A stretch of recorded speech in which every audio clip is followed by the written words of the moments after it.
சம்ஹார நேரத்தில சமுத்திரம் பின்வாங்கும் சந்தோஷ திருநாளில் நல்லருளை தாரும் ஐயா முருகன் என்று முழங்குது என் மனசு.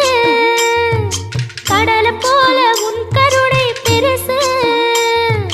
உப்பு காத்து ஊத காத்து சுத்தும் கடலுக்கரைய பார்த்து சத்தியமா கோயில் கொண்ட சுப்பையா எங்க குப்பத்துக்கு குலவிளக்கு நீ ஐயா.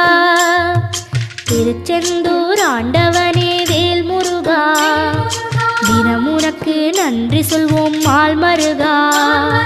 திருவடியில் தவம் இருப்போம் திருமுருகா.